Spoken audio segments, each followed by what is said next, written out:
A paz do Senhor, a paz do Senhor para os irmãos.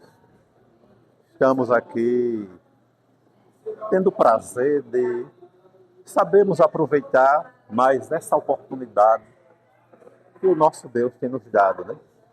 Estamos aqui mais uma vez, alegres, agradecidos, né? Por mais uma rica oportunidade que Deus tem nos dado de estarmos aqui para aprendermos mais do Senhor, para o adorarmos, né? Para o adorarmos. Isso é bom, porque Deus, além de nos dar a oportunidade, nós sabemos aproveitar. Quantos esta hora estão em locais, lugares, fazendo algo desagradável a Deus, né? Perdendo esse tempo precioso. Perdendo, irmão Orlando. Quantos estão perdendo esse tempo precioso? Um domingo assolarado desse, um domingo maravilhoso como esse aqui. Em vez de aproveitar de uma forma maravilhosa, está aqui na casa do Senhor, aprendendo a Ele, fazendo coisas erradas. Mas nós damos graças a Deus, porque por a misericórdia dEle, estamos aqui, meditando na nossa lição de número 3, a lição de número 3 dessa revista, do terceiro trimestre, revista maravilhosa, que tem como título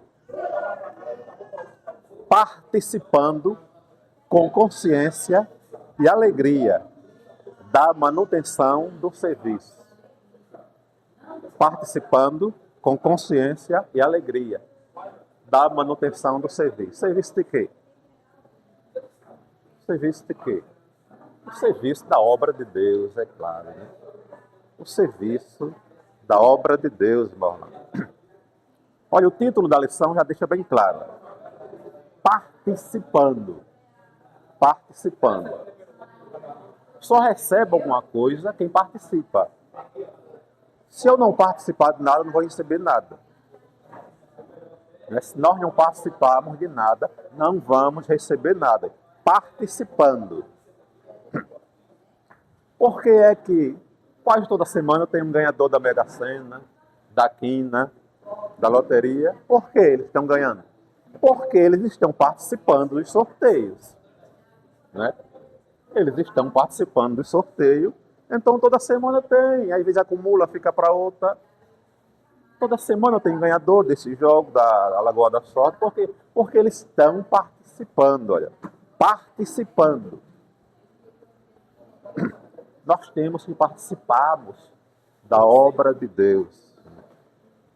Só ganha, só é recompensado quem participa. Quem não participa de nada não é recompensado. Né? Infelizmente tem irmãos, tem pessoas na casa do Senhor que não quer participar de nada. Tem irmão que não quer participar nem de cantar num conjunto. Não quer participar de nada. Tem pessoas na casa de Deus que não quer participar de nada. O pastor faz um convite para ele participar, cantar pelo menos no conjunto de seu. Não, lá no meu cantinho tá bom. Fica isolado, isso mesmo. Fica isolado, não serve para nada. Então, só é recompensado quem participa. Só é recompensado quem participa. Com consciência. Não vai fazer porque vê alguém fazendo. Ah, eu faço porque eu vi fulano fazer. Eu faço porque esse ciclano fez. Eu faço porque eu vi Betânia. Não. Você tem que ter consciência do que está fazendo. Está fazendo aquela coisa, então tem que ter consciência do que está fazendo, se é certo ou errado. Porque quando você faz, participa com consciência, né? E a outra, e alegria. Fazer as coisas com alegria. Ou como é ruim quando se faz algo com mal vontade, né? Como se faz algo com mal vontade, irmão Orlando, é péssimo. Ninguém gosta, né, irmão? Ninguém gosta.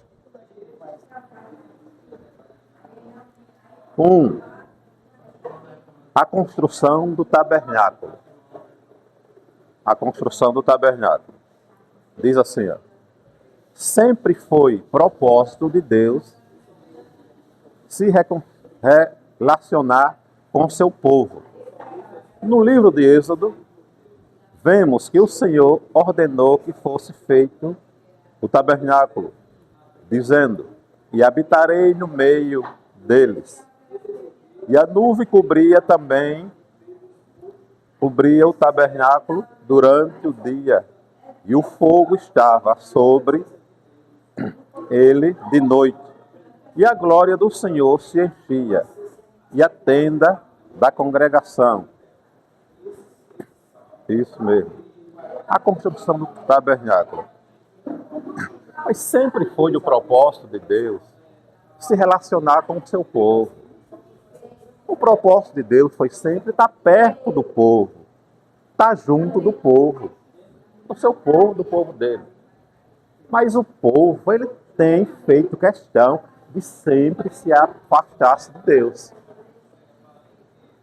Você vê em toda a história da Bíblia, a história de Israel, sempre Deus se aproximando do povo, mas o povo sempre fazendo algo que desagradava a Deus e que vinha se afastar-se mais, que vinha se afastar-se mais de Deus, mas o propósito de Deus sempre foi esse. Antes ali no início não tinha igreja, não tinha esses templos como temos hoje, que nos reunimos para adorarmos ao Senhor, né? Não tinha uma igreja. Mas o propósito de Deus, que queria se fazer presente do povo, aí ele ordenou a Moisés fazer tendas. Aquelas tendas pequenas. Deus ordenou que Moisés fizesse uma tenda, para que Deus se revelasse naquela tenda. Que quando o povo precisasse sentir a presença de Deus mais de perto, ter um lugar para que o povo se reunisse, para que viesse sentir a presença de Deus, como nós sentimos hoje. Isso levou por muitos e muitos anos, por muitos e muito tempo, né?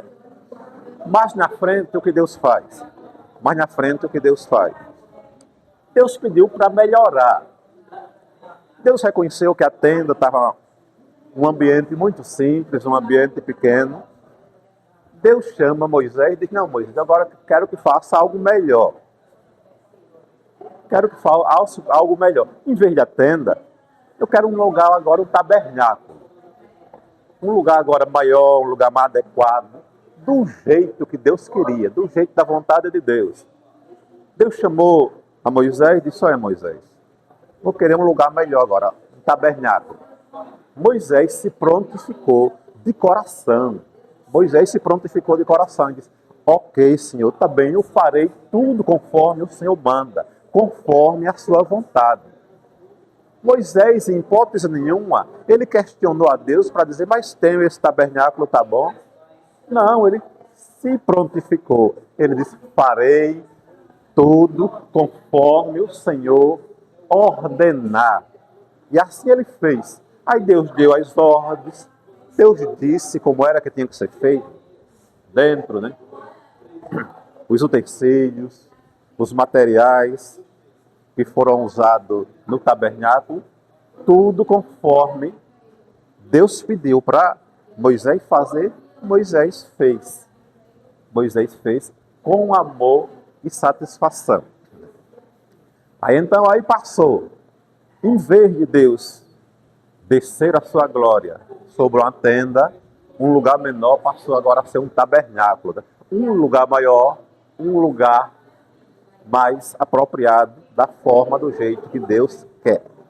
Isso nos faz entender, irmão Orlando.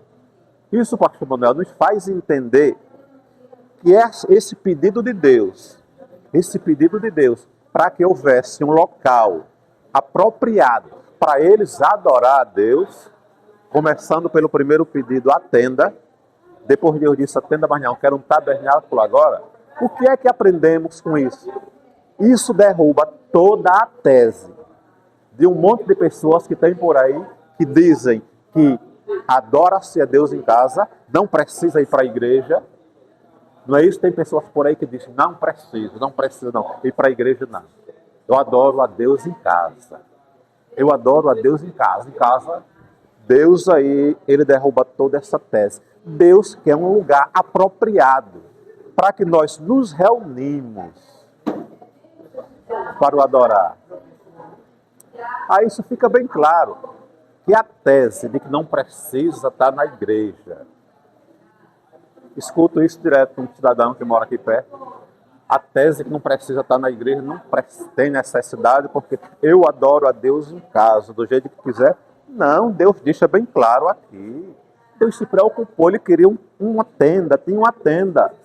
O povo se reunia quando queria ouvir Deus falar, tudo ficava ali de frente da tenda, e a glória de Deus descia sobre ali, Deus falava com o povo. Mas na frente Deus pediu que a tenda fosse eliminada, queria algo melhor, algo maior, algo mais importante, fez o tabernáculo. Então isso prova que nós temos que ter um lugar para nos reunir, sentir a presença de Deus e o adorar. Toda a vida foi assim. Quando a gente se reúne é melhor, a gente sente a presença de Deus, a gente se alegra. A gente se alegra. Se o cabo não quer vir para a igreja é porque ele já está com rebeldia já, né? Já está com rebeldia já. Não vou ficar por aqui. Aí já está fechando as portas para o Espírito Santo de Deus entrar. 1.1. Onde a glória de Deus se manifesta. Antes de o tabernáculo ser erguido, Moisés se encontrava com o Senhor na tenda da congregação, que era armada fora do arraial. O tabernáculo foi erguido em pleno deserto, para ser um palco, para ser um local onde o povo desfrutaria da comunhão com Deus, que desejava viver entre eles. Acrescenta-se a essa observação que o tabernáculo atraía a atenção de todo o povo, porque a glória de Deus se manifestava de modo sublimes naquele lugar.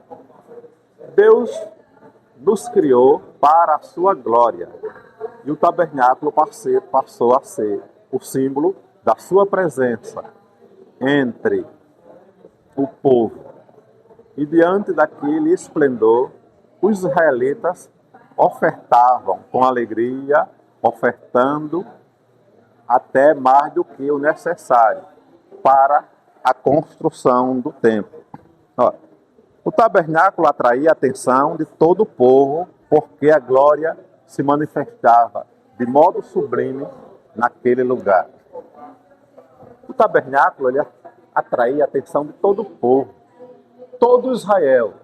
Por quê? Porque a glória de Deus descia. Durante o dia, irmão, nesse calor, estava aquela nuvem lá.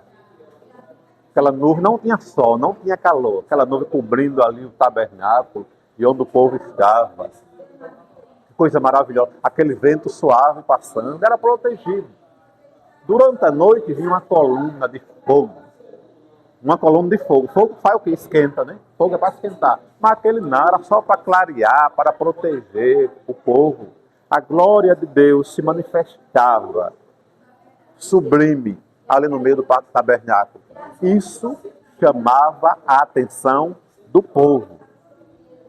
E quando a glória de Deus ela se manifesta na vida do seu servo, chama também a atenção do povo por onde passa. Quando nós nos entregamos de corpo, alma, espírito para o nosso Deus e nos esforçamos, mesmo sendo difícil, há os empecilhos de fazer a vontade de Deus como se deve fazer. Não é fácil. Quem disser que é fácil, está mentindo. Não é fácil, é difícil. Mas quando nós nos esforçamos, nos dedicamos a fazer o melhor e a vontade de Deus, logo vai haver agora a interferência do Espírito Santo. Ele vai nos ajudar. Ele vai nos ajudar. Nos esforçamos, nos dedicamos, nos entregamos para fazer o melhor. Aí o Espírito Santo nos ajuda, porque aí é algo que não podemos fazer, não temos essa capacidade. Aí logo quando nos esforçamos e o Espírito Santo nos ajuda, essa glória de Deus ela vai aparecer na nossa vida. E as pessoas lá do mundo vão ver. Quando você passar, alguém vai dizer, aquele ali é um homem de Deus. Aquele ali é um crente. O que é isso? É a glória de Deus refletindo. A glória de Deus refletindo. Porque você está se esforçando. Você se esforça para estar na escola dominical.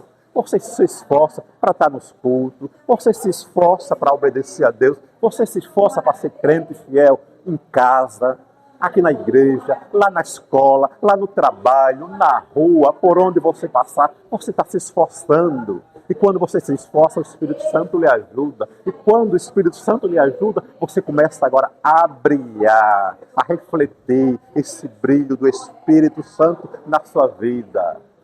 Mas quando nós fazemos ao contrário, que não fazemos nada disso, como eu conheço um bocado, olha o crente ali onde vai. Aí então, quando nós fazemos assim, aí a glória de Deus reflete nossa vida. Como o profeta passava lá e a mulher dizia, aquilo ali é o homem de Deus. É o homem de Deus. Você sai brilhando com o brilho de Cristo, dando testemunho de crente. Mas quando faz ao contrário, ou como é triste, como é triste.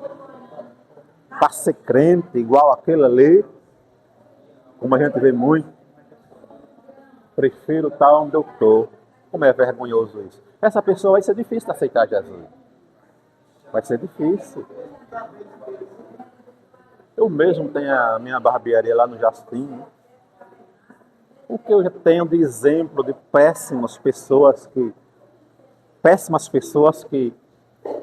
carregam esse livro aqui debaixo do braço, como que fosse desodorante. Há muitas pessoas que estão usando a Bíblia como que fosse desodorante. Aqui, ó, coloca aqui, ó, em vez de colocar aqui no coração as palavras, né? Guardar as palavras, fazer como Davi disse, guardei a tua palavra no meu coração para não pecar contra aqui, ó, colocando aqui como que fosse desodorante. Pessoas crentes, evangélicas, irmão, dando péssimo exemplo. Tem um lá que cortou 5 vezes. 5 cabelos, cortou 5 vezes comigo. Toda vez que era uma conversa. A primeira vez ele disse que o filho adoeceu. A segunda vez a mulher. A terceira matou o pai. A terceira matou não sei quem. Na quinta vez eu disse, meu irmão, só basta vir agora aqui quando você tiver o dinheiro de pagar pelo menos no atual. Ficou bravo comigo. Tá acreditando? Não, pensa que eu estou mentindo. Eu não estou dizendo nada, não. Não foi mais, passa lá pelo outro lado. Vendedores de prestação dão péssimos exemplos. Quer dizer, tem péssimos exemplos. Diz que não gosta de vender a crente. Não gosta de vender a crente porque são essa meia dúzia que escandaliza o nome do Senhor. Né? O brilho de Cristo não está nele. Mas nós damos graças a Deus. Agradecemos muito a Ele porque temos sido alcançados por essa graça, misericórdia do nosso Senhor Jesus Cristo, que nos esforçamos para que possamos fazer que a glória de Deus brilhe em nossa vida e que não demos mau testemunho, para assim não envergonhar o nome do Senhor Jesus. 1.2. As ofertas voluntárias. A fé cristã implica em obediência em todas as áreas da vida. A dependência de Deus deve estar diretamente relacionada ao amor por Ele, uma vez que quem ama a Deus obedece aos seus mandamentos. Os israelitas obedeceram à ordenança que Deus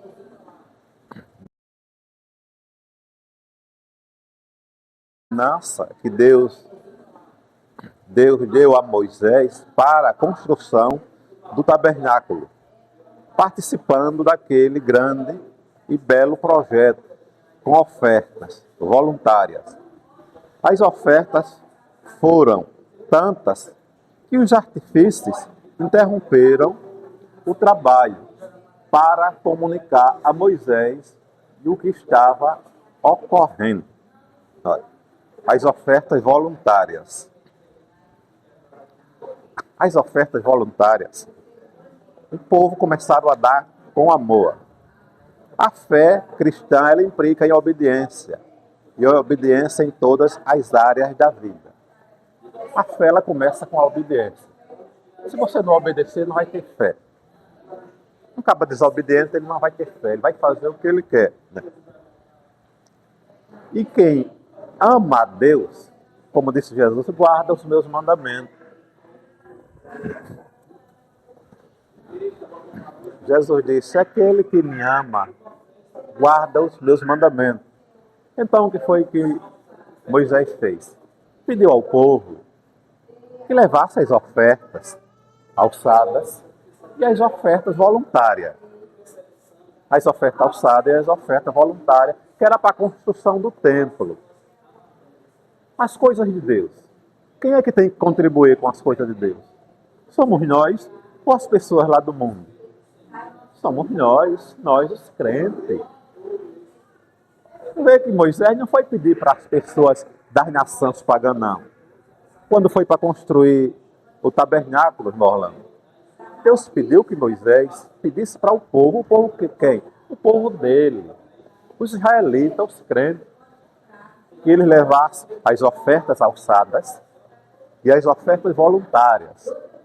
As ofertas alçadas eram o que? Era aquelas que era dada, aquelas contribuições em dinheiro, as alçadas. E aí voluntária era você levar um material, levar uma coisa, levar outra, para a construção do templo. Aí olha o que aconteceu. Moisés pediu para o povo levar essas ofertas para construir o templo, não, o tabernáculo. O povo se alegrou muito com isso. O povo gostou. Vamos construir um tabernáculo para que a glória do Senhor possa descer sobre ele e que nós nos reunimos para sentir a presença de Deus de perto. Aí todo mundo começou a contribuir com as suas ofertas alçadas, dando aquilo que dava com fé, dando com fé, se esforçando. Às vezes dava até aquilo que não podia, porque ele sabia que estava abençoando a obra de Deus. Às vezes dava até sem poder, mas fazia aquele sacrifício e Deus honrava. Aí um chegava com a madeira, precisava muito de madeira, outro chegava com tijolo, outro chegava com areia, outro chegava com material, aqueles material da época para construir o tabernáculo. E os artífices, os homens que construíam, vamos falar os pedreiros, os arquitetos, os mestres engenheiros, começaram a observar. Rapaz, já tem muita coisa. Eu acho que dá para construir 2, 3 tabernáculos. Já tinha tanta coisa ali, tanto material que já estava atrapalhando. Atrapalhando o quê? O espaço, já estava ficando sem espaço. Aí eles disseram, tem muita coisa, vamos falar com Moisés. Tiveram que ir lá até Moisés e disseram, Moisés, tem coisa demais, já está ficando até sem espaço lá para a gente trabalhar. Moisés disse, eu vou lá presenciar. Quando Moisés chega lá, que presencia, Moisés se alegra. Moisés se alegra. Tinha material demais, tinha material sobrando. Tinha material demais sobrando. Moisés se alegrou porque Moisés viu a boa vontade do povo. Moisés chegou lá, viu material demais sobrando. Pelo que a gente vê, dava para 2 templos ou mais.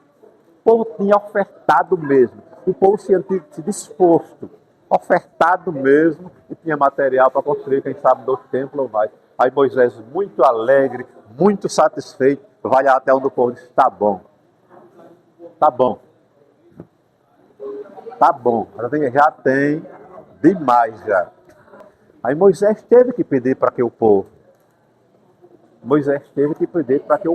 não trouxesse mais material, não trouxesse mais as ofertas alçadas, porque já tinha muito.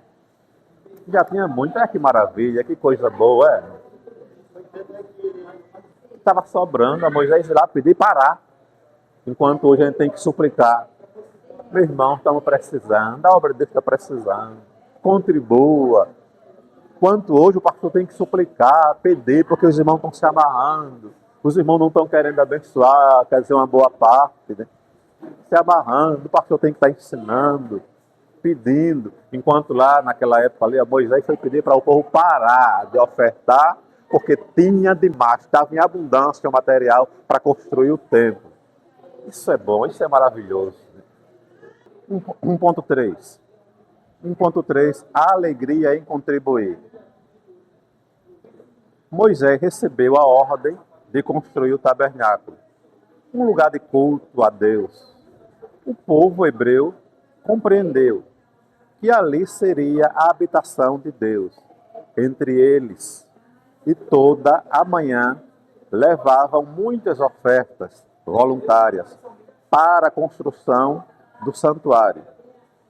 Quando os artesãos perceberam que as ofertas excediam o necessário para a obra que o Senhor lhes ordenava que fizera, eles comunicaram o fato a Moisés, que proibiu o povo de fazer as ofertas, porque já tinha demais. Porque, como diz em cima, alegria em contribuir. Alegria em contribuir. Né? Quando se faz com alegria, é bom demais. E é o que Deus nos adverte lá. Lá em 2 Coríntios 7, onde ele diz que nós devemos contribuir segundo o nosso coração. Não com tristeza. Não com tristeza.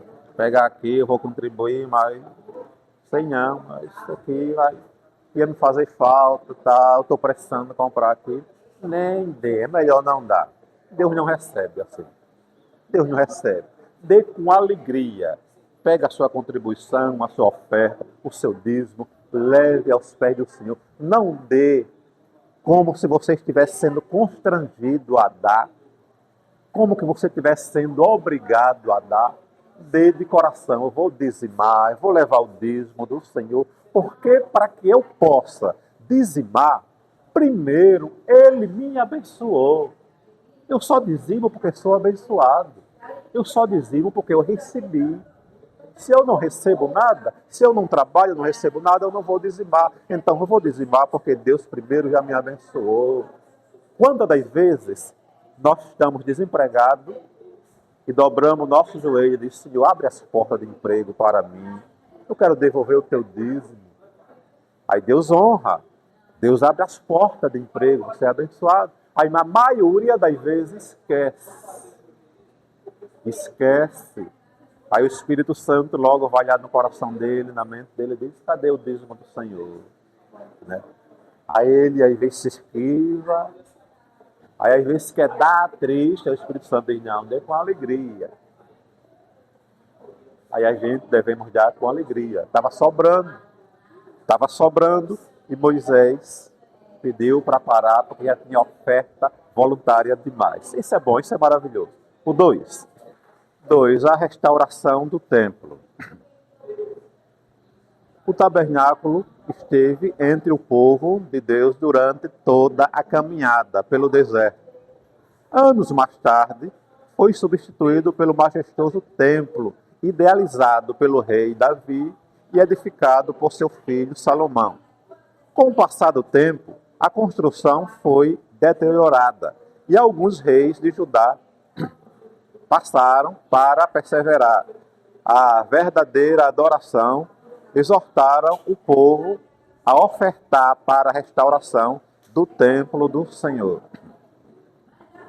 Ao passar do tempo, o tabernáculo começou a já ficar um pouco pequeno. Né? O tempo passando, foi quando veio o rei Davi, cheio de vontade de agradar a Deus. Ele colocou no seu coração de fazer agora um templo, um lugar maior, um lugar grande, um lugar majestoso. Uma casa agora de adoração a Deus, maior, grande. Agradou a Deus. Só que Deus disse: olha, Davi, você não vai construir esse templo. Não vai ser você, porque você é um homem de guerra. Você derramou muito sangue, então deixa que o teu filho Salomão constrói. Assim Davi o fez. Idealizou, projetou, mas Salomão foi quem construiu o majestoso templo, o templo do Senhor. Só que ao passar do tempo, ao passar dos anos, né, os reis de Judá, os reis de Israel que assumiram, foram se desviando de Deus, deixando que outras práticas pagãs entrassem no território de Israel e abandonaram o templo. Eles abandonaram o templo foi desabando, o templo foi ficando para trás, ficando velho, ficou desarmado. Então, três reis de Israel, 3 reis de Judá, eles cuidaram bem do templo. Esses homens fizeram a vontade de Deus e cuidaram. O primeiro foi o rei Joás, o segundo o rei Ezequias, e o terceiro o rei Josias. Esses 3 reis, esses 3 homens, eles foram usados por Deus. 2.1. A restauração do templo nos dias do rei Joás. Joás, rei de Judá, viveu dias de prosperidade, enquanto teve o sacerdote Joada ao seu lado, pois o monarca não tinha habilidade para reinar por sua naturalidade. Antes, a adoração a Baal havia intensificada entre os hebreus, de tal forma que não houve preocupação de manter a conservação do templo do Senhor, que estava em destroços. O rei Joás, então, estimulou o povo, ao sacerdote, a coletar ofertas para custear a reforma do templo e renovar a aliança com Deus. Joás. Joás foi o primeiro rei depois que o templo estava deteriorado, né? E ele, juntamente com o sacerdote Joiada, ao seu lado, um homem de Deus. Olha, quando se tem uma pessoa, um homem de Deus ao seu lado. Joás, diz a Bíblia, que ele não tinha experiência de governar. Ele não tinha essa experiência de governar. Mas ele escolheu um homem, um sacerdote, Joás, um homem de Deus, que estava ao seu lado, orientando. Como é bom você ter pessoas ao seu lado que orientem, pessoas que têm um pensamento ligado para o céu, pessoas que traz um conselho para você que lhe edifique mais diante de Deus. Porque há pessoas, mesmo na igreja, que só quer assim, puxar para trás.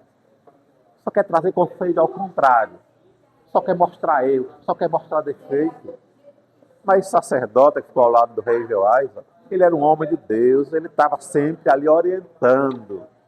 E quando nós temos uma pessoa ao nosso lado, que sempre traz um conselho bom, sempre traz uma palavra boa, diz a Bíblia que foi quem mais prosperou. Foi um rei que prosperou muito.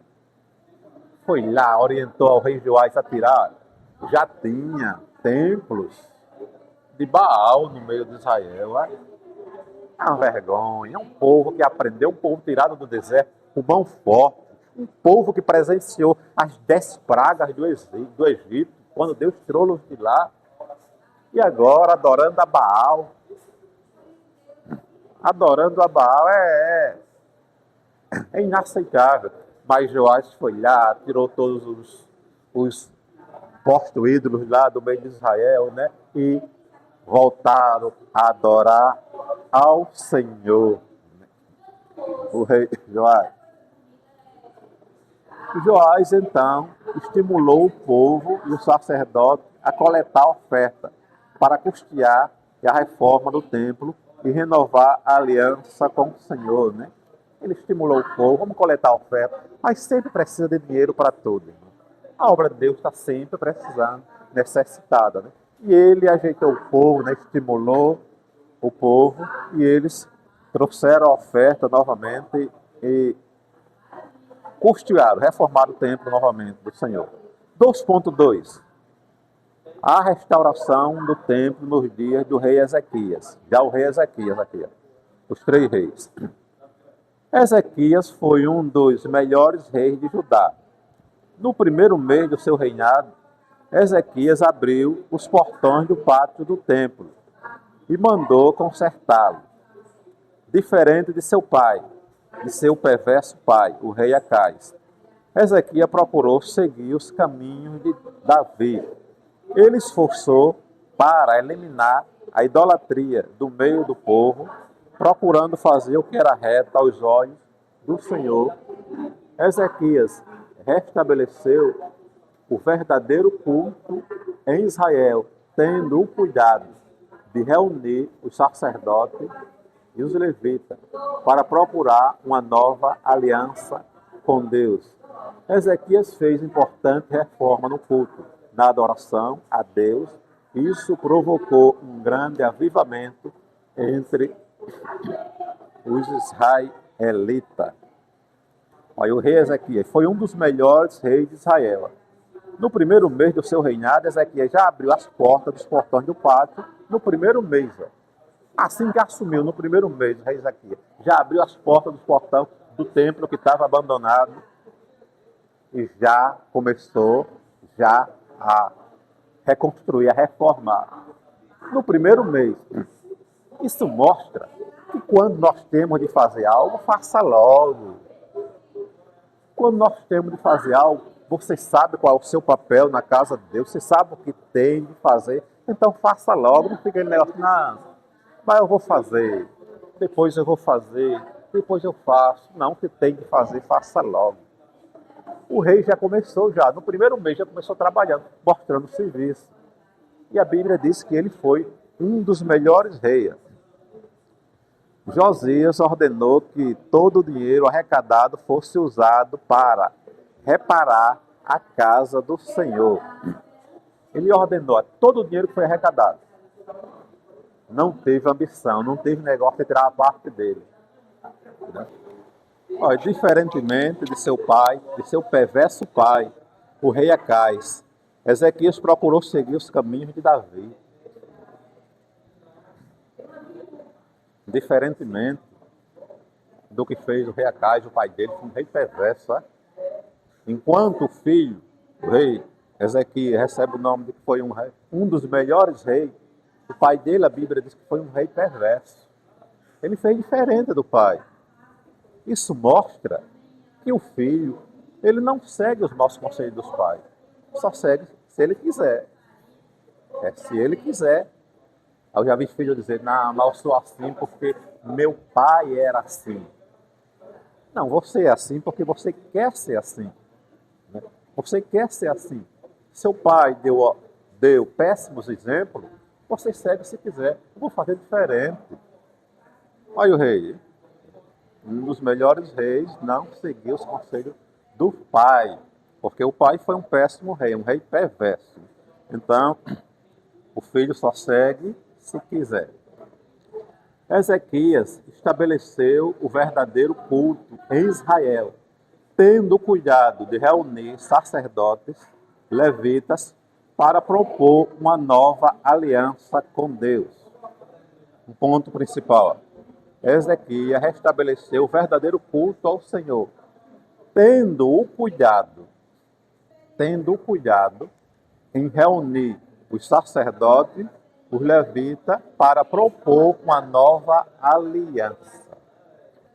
O rei Ezequias, ele reuniu os levitas, os sacerdotes, para organizar ali a obra de Deus, aquela construção, o templo, mas ele teve o cuidado. O texto diz que ele teve o cuidado. Isso mostra que quando nós formos fazer algo, tudo que nós formos fazer, temos que ter o cuidado. Temos que ter o cuidado para não beneficiar mais a um e menos ao outro. Ele aqui teve o cuidado. Ele teve o cuidado aqui. O pastor vai fazer alguma mudança na igreja, vai fazer alguma mudança, mudar alguma coisa. Então, ele vai ter que parar, ele vai ter que pensar e ter o cuidado de não beneficiar mais a um e menos ao outro. De fazer que agrade mais a um e desagrade ao outro. É claro que nós não podemos agradar a todo mundo. É impossível agradar a todo mundo.